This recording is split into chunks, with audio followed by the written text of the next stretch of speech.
Let's get this thing going one way or another.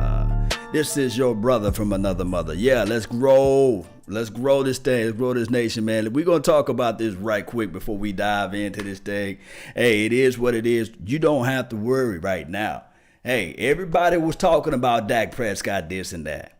This guy just passed 4 interceptions. Come on now. 4 interceptions. He can throw the ball down the field. He can do all this stuff. Score 48-17. It's not that bad after all, right? You want a guy that can push the ball down the field and do all these things and miraculous stuff out there, right? Come on. You want that, right? So it is what it is, man. So it's not that bad after all, as we look at everybody. I really thank everybody for tuning in to the nation. Hey, I want to be able to just bring you guys in. This is the first week. Now, for those who out there that they got a different notion about this game in general, think about this. Right now, the Tampa Bay Buccaneers, they had a guy named Ryan Fitzpatrick that played lights out, beat Drew Brees on top of that. You think about this. Wouldn't the Detroit Lions would rather have a Ryan Fitzpatrick at this point? The thing is pointless because you cannot judge a team after the first week. I'm telling everybody, I'm going to reel you in. It's the first week. These teams are not complete. They don't practice as much during preseason. And we understand that this is the first week. So there are time for other people to grow. And you just don't rest everything on that. Shout out to everybody that's in the chat box. I really appreciate you all for tuning in. I'm on Big Game James, Page Phantom, Silver and Blue Nation. You guys know how we go. We do this thing big. The Dallas Prospect. Every legend was once a prospect. You guys know how this thing go one way or another. Hey, we can stop. We can make excuses all we want, right? We can make those excuses. But what is this team excuse behind me? It is what it is at this point. What it is. You got a guy that can launch the ball down the field. You got everything that you want. Right now, would you trade Dak Prescott and maybe a second and a third for Matthew Stafford? Would you do that right now, Cowboys Nation? Would you rather go out there and get a Ryan Fitzpatrick right now if he's out there? Would you say, okay, we'll offer you a 6th or 7th round draft pick and also Dak Prescott for Ryan Fitzpatrick at this point? Now, come on. We got to bring something home right now. If everybody want to get rid of the quarterback right now, what I'm saying is the Cowboys should have done this offseason. They should have got a veteran quarterback to be in the ear of the young quarterback. Somebody's out there. I don't believe that Kellen Moore of the world, the Cooper Rush, and the Mike White can help this team out as far as it relates to quarterback understanding and knowledge. I gave an analogy. You can have, in order to teach somebody how to drive a stick shift, you got to know how to drive a stick shift yourself. I can't teach you how to drive a stick shift if I never drove a stick shift as it relates to a car. You know what I mean? So shout out to Jay Reese. Thank you for joining in too as well. Dak plays too conservative at times. It looks as if though he's playing scared. Hey, if Dak plays to the quarterbacks, to the coaching's drum, I can tell you tomorrow when the press conference comes for Jerry Jones to allow Jason Garrett to give his press conference, he's going to say, "How you doing, guys?" We're going to hear that. That's the bottom line. Shout out to you, man. Shout out to was it Rapper Shard, something like that. Thank you for tuning in. Let me pull up this chat box, man. Thank y'all for tuning in. But let's get this thing going. We're gonna look over the scores that happened throughout this week. Let's tune it up.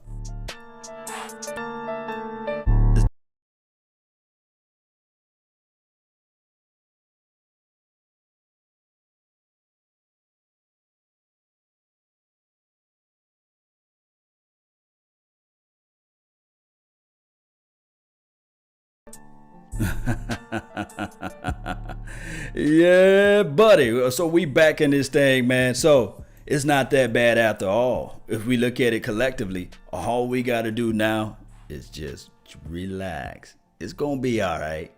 I don't think right now that the Tampa Bay Buccaneers can put up 48 points every week. And I know for sure right now that the Ravens is not going to put up 47 points every week. You got to have that in your mind right now, guys. And I don't think right now that Ezekiel Elliott will put up 15 attempts every week. No.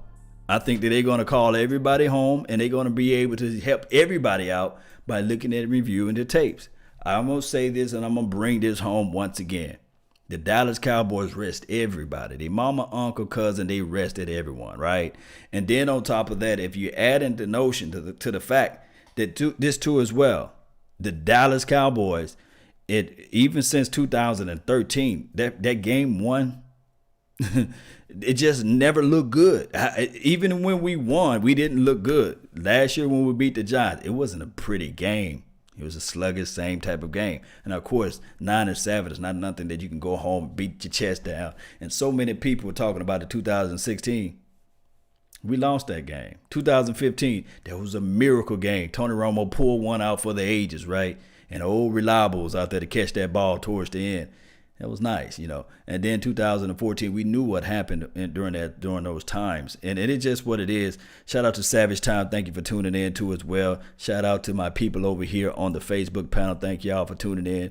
Arturo, thank you for tuning in. Keith Woody, thank you for tuning in. Kerry Teagle, what's up, man? Thank you for tuning in too as well. Don't forget to like this page, share this content, tell a friend or a neighbor about this Cowboys Nation talk all day. We talk about this thing all the time. The heat, the beat. Yeah, appreciate it. Gaza, thank you for tuning in too as well. D-Town Tax, what's up? Gruden is trash, even though they're winning right now, right? September is the new preseason.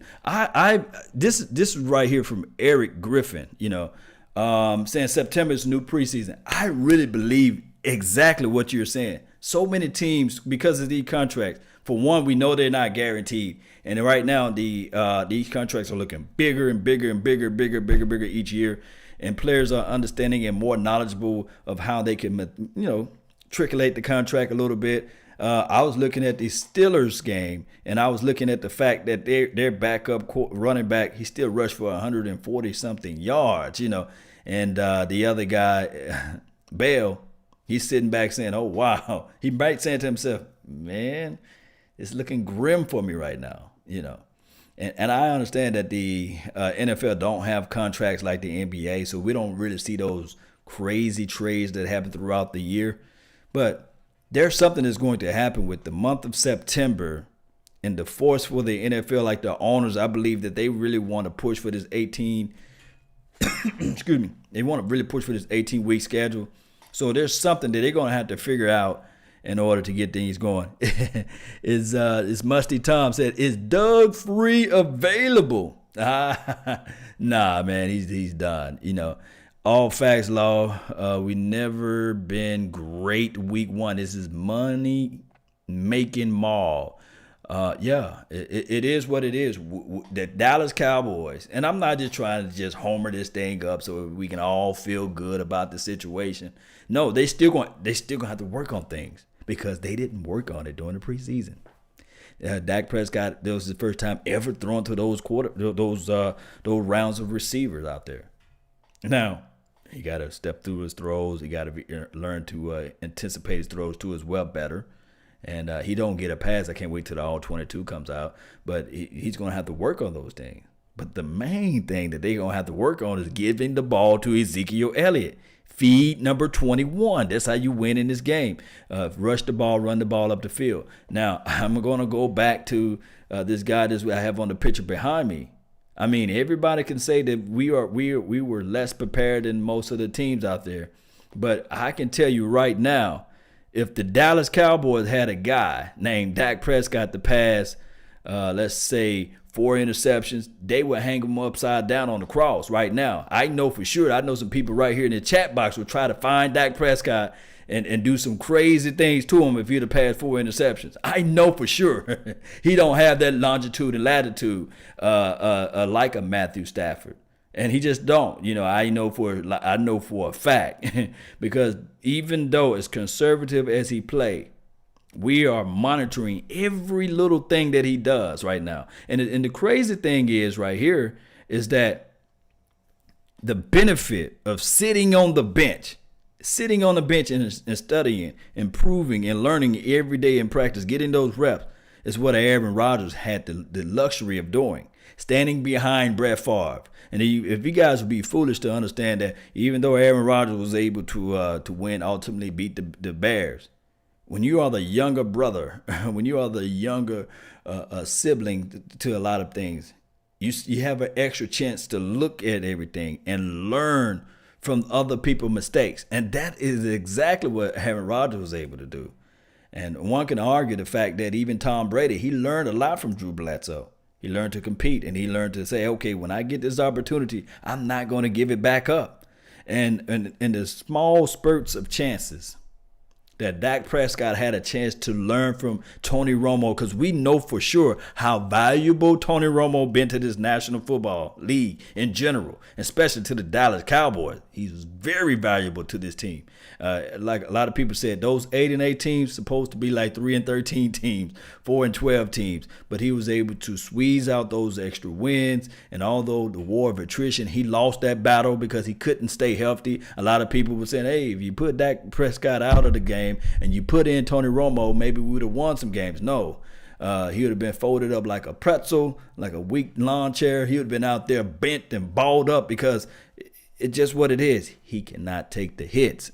And I love Tony Romo. And people who knows me personally know that I went to bat for Tony Romo for all these years. But the war of attrition. So now he's doing broadcasting. And that's just what it is. I'd rather have Dak with 4 interceptions. D-Town Tex. D-Town Tex. Yeah. This is the thing. I would love for Dak to force the ball. But although you would say that, you would rather have Dak Prescott to force and throw the ball down the field.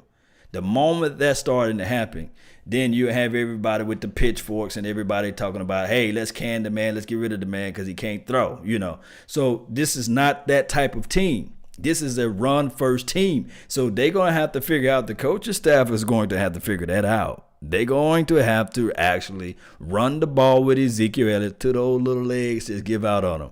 That's what they're going to have to do. It is what it is. I know it's not cute. I know it don't look pretty out there, but we're going to have at this point, the defense going to have to, if the defense can, what if I tell you guys this?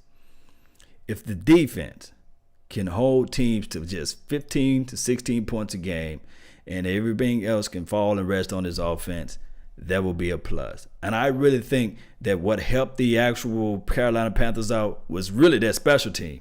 When they was able to flip the field and play on their side of the field, and they was able to really say, okay, let's rev everything up and let's get in for the score. And it was a little rust, a lot of little rust with my guy Sean Lee. Bouncing off of the bodies of the of the small little running back and the receiver. I think Sean Lee will not have another game like that. Can I say that? Can I say that? Can we all say that Sean Lee will not have another game like that? Come on.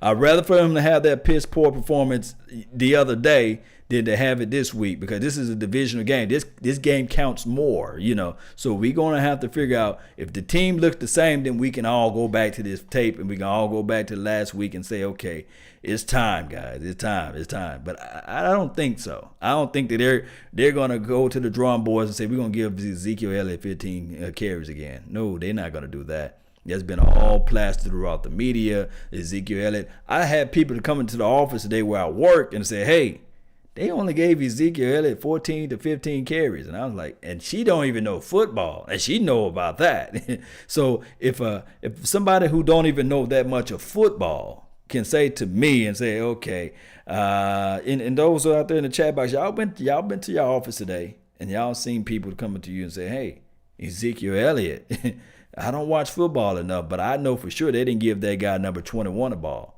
And, it is what it is. I agree with Mark Sanchez. This is Eric. Hey, bring Mark Sanchez back, baby.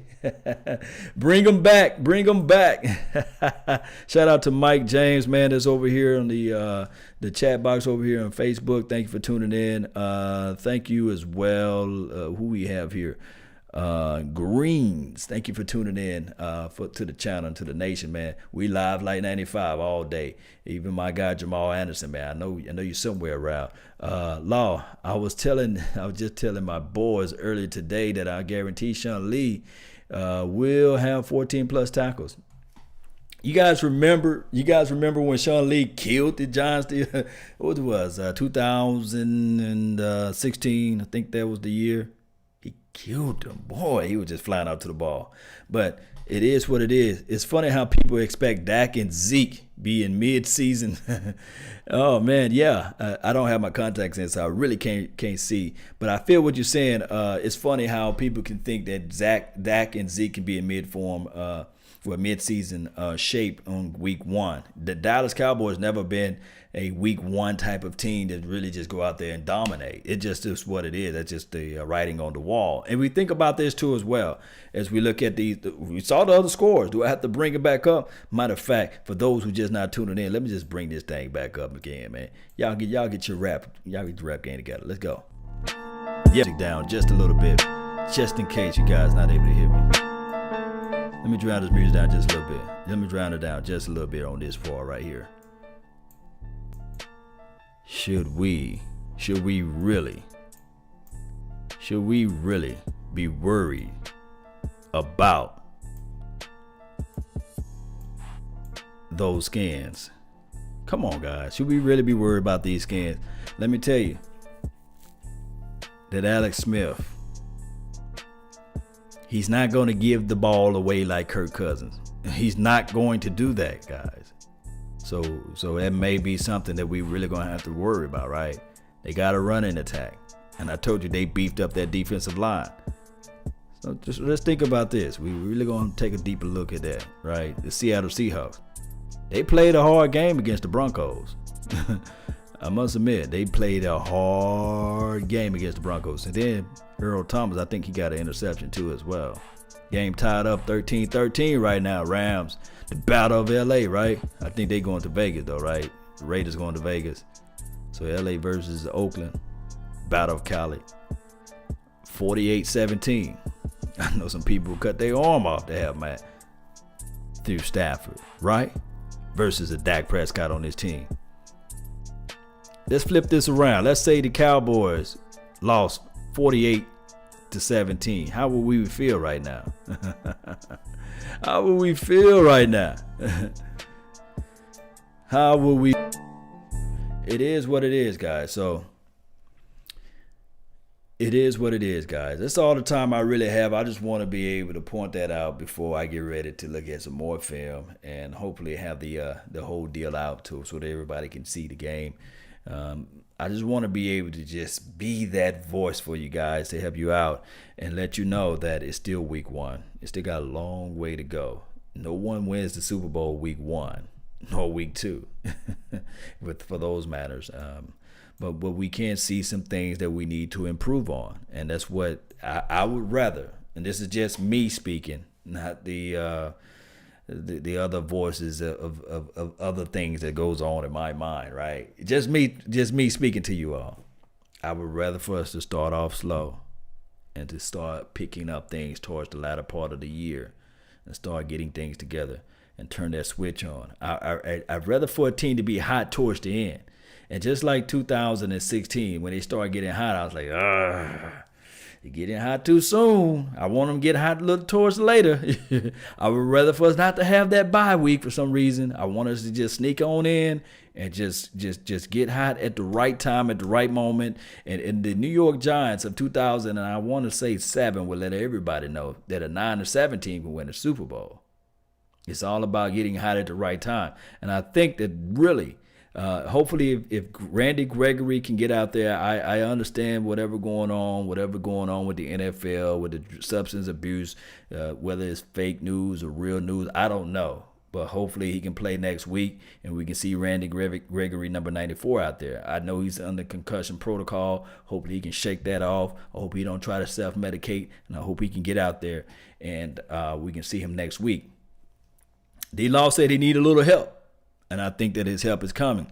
I know that David Irvin, Belly Irvin, however you want to call him, he's been working out. He's been trying to get right. So hopefully he can come back and that can be that extra spark that we can have down the line. If this defense looked good the other day, then hopefully we can look better next week and we can build upon things, So a loss is always, you can go back and check everybody, check everybody, look everybody in the eye and say to themselves, hey, Are you here to win or are you here to play around? Are you here to get this contract or are you here to win? Because we need people out here to win. And somehow, some way, they're going to have to do that one way or another. You guys know how it goes, man. So with that being said, like this content if you like. Subscribe to the page. Join the notification squad because I go live on weird various times. And also join the podcast. It should be in the description box if you're on my YouTube page. That's Law Nations. Just type that in, and on any platform or any podcast, you should see either my face, not that bad of a face, or even my logo, and you guys can see what we're talking about from here on out. Yeah, this is from Royal Cowboys Flush. I like that name, man. It's a cool name. He said Jason Garrett needs to piss off. You know, hey, we all feel that way in certain factors too as well. Botches preaches on player execution. I agree. I agree. We could coaches calling shitty plays. Can someone blame as well? Can anyone blame on that as well? This is the thing. Me and Voch kind of bump heads on that aspect of it. One can argue player execution. One can argue the play calling.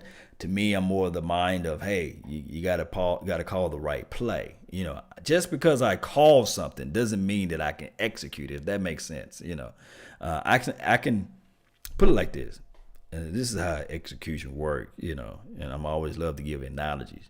You can plan the picnic, but you cannot predict the weather.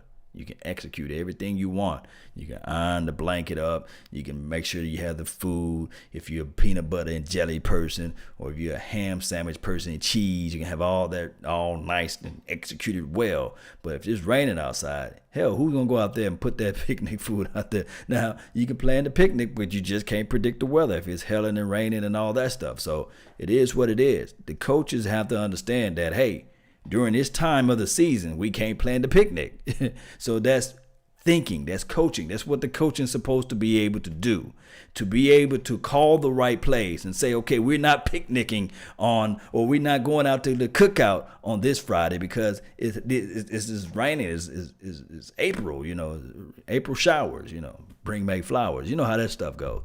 But that's all the time I have for right now, guys. I really thank you all for yours. And remember, those convinced against their will is of the same opinion still, you know. So I always say that too as well. And that's my guy. That's my brother from another mother. You know how it goes. But that's all the time I really have. And remember, you all are listening to nothing but the bass. Salute. Let's jam on out again, baby. We out. Salute.